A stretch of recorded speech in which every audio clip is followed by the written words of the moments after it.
ಒಂದೇ ವೇದಿಕೆಯಲ್ಲಿ ನಿಮ್ಮ ಮುಂದೆ ಆ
ಸನ್ನಿವೇಶದಲ್ಲಿ ನಾವಿರಲಿಲ್ಲ. ಆದರೆ ಈ ಒಂದು ಸನ್ನಿವೇಶದಲ್ಲಿ ನಾವು ಒಂದು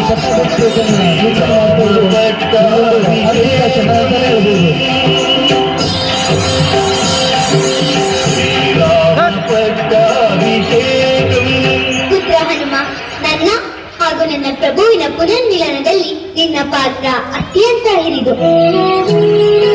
ನಾನು ನಿನ್ನ ಪ್ರಭು ಭಕ್ತಿ ಹಾಗೂ ಮಾತೃ ಭಕ್ತಿಯಿಂದ ಪ್ರಸನ್ನರಾಗಿದ್ದೇನೆ.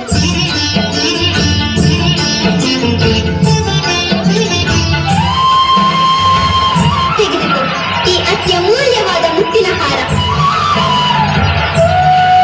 ಮಹಾಪ್ರಸಾದ ಮಾತೆ, ಮಹಾಪ್ರಸಾದ.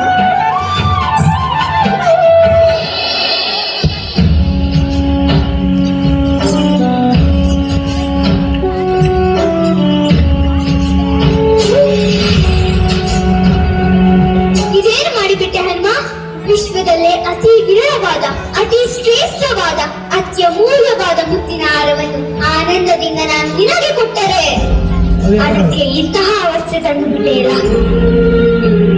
ಮಾತೆ, ನನ್ನ ಉದ್ದೇಶ ಯಾರನ್ನೂ ಅವಮಾನಿಸುವುದಲ್ಲ.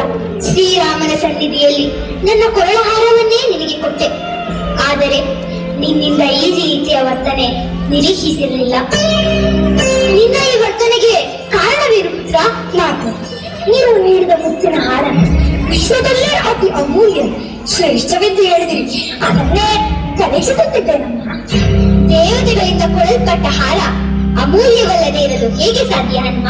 ಅಮ್ಮ, ಈ ಸೃಷ್ಟಿಯಲ್ಲಿ ನನ್ನ ಪಾಲಿಗೆ ಅತಿ ಅಮೂಲ್ಯವಾದದ್ದು ಹಾಗೂ ಶ್ರೇಷ್ಠವಾದದ್ದು ನನ್ನ ಪ್ರಭು ಶ್ರೀರಾಮಚಂದ್ರ.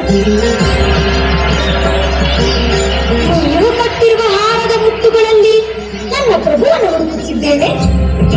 ನಿನ್ನ ಮಾತಿನ ಆಂತರ್ಯವಾದರೂ ಏನು ಹನುಮ? ಅಮ್ಮ, ಇಲ್ಲಿ ಯಾವ ಮುತ್ತುಗಳಲ್ಲಿಯೂ ನನ್ನ ಪ್ರಭುವಿನ ಯಾವ ಗುರುತು ಇಲ್ಲ. ಇದು ಹೇಗೆ ತಾನೇ ಶ್ರೇಷ್ಠವಾಗಲು ಸಾಧ್ಯ? ಶ್ರೀರಾಮನಿರದ ಯಾವುದೇ ವಸ್ತುವು ಶ್ರೇಷ್ಠವಲ್ಲ. ಹಾಗಾಗಿ ಇದು ನನಗೆ ನಿರುಪಯುಕ್ತ. ಸಾಮಾನ್ಯ ಮುತ್ತುಗಳಷ್ಟೇ ತೆಗೆದುಕೊಳ್ಳಿ.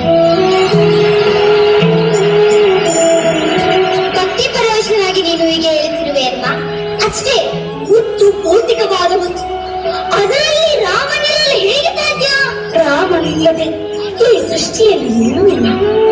ಸಕಲ ಜೀವಿಗಳಲ್ಲಿ, ಮನುಷ್ಯರಲ್ಲಿ, ಮರ ಗಿಡಗಳಲ್ಲಿ, ಬೆಟ್ಟ ಗುಡ್ಡಗಳಲ್ಲಿ, ಅಣು ರೇಣು ಗುಣ ಕಾಷ್ಟಗಳಲ್ಲಿಯೂ ರಾಮನಿರುವನು. ಹಾಗಾದ್ರೆ ನಿನ್ನಲ್ಲಿ ಪ್ರಭು ಇರಬೇಕಲ್ಲವೇ?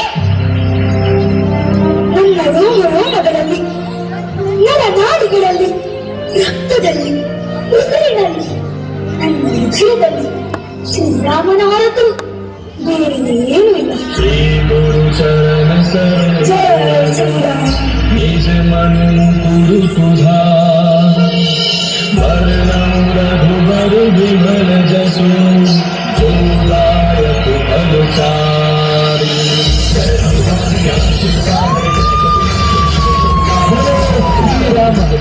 ರಾಮನ ಬಂಟ ಹನುಮಂತ, ಹನುಮಂತನ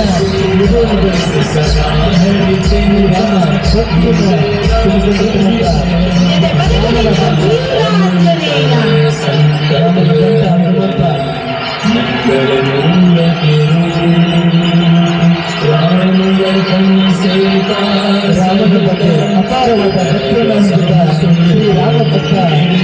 ಪರಮ ಭಕ್ತ ವೀರ ಆಂಜನೇಯ.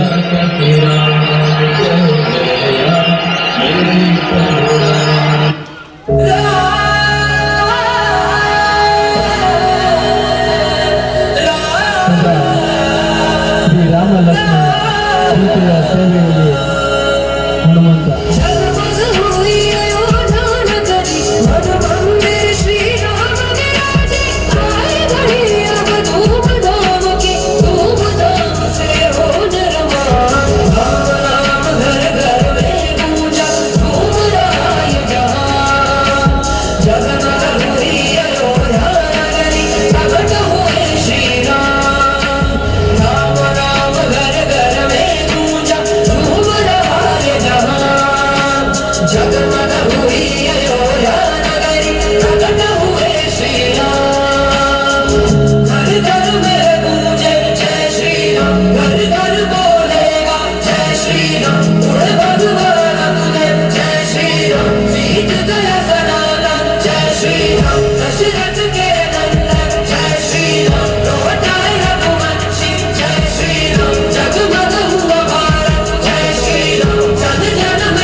ಶ್ರೀರಾಮನ ವೀಕ್ಷಣೆ ಮಾಡಲು ಒಂದು ನೃತ್ಯದ ಮೂಲಕ ಪ್ರದರ್ಶಿಸಲು ವಿದ್ಯಾರ್ಥಿಗಳಿಗೆ ಮಾರ್ಗದರ್ಶನ ಮಾಡಿರತಕ್ಕಂತಹ ನಿರ್ಮಲಾ ಮೇಡಮ್ ಅವರಿಗೂ ಕೂಡ ಜೋರಾಗಿ ಜೈ ಶ್ರೀರಾಮ್ ಎಂದು ಹೇಳುವ ಮೂಲಕ ಅಭಿನಂದನೆಯನ್ನು ತಿಳಿಸೋಣ.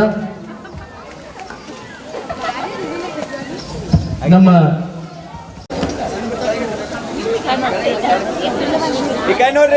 ಅಪೀಲ್ ನೋಡಿಲಿ ಮೇಡಮ್ ಅಷ್ಟೇ ಇಲ್ರಿ ಕಣ್ ನೋಡ್ರಿ ರೆಡಿ ಆಯ್ತಾ. ಜಗತ್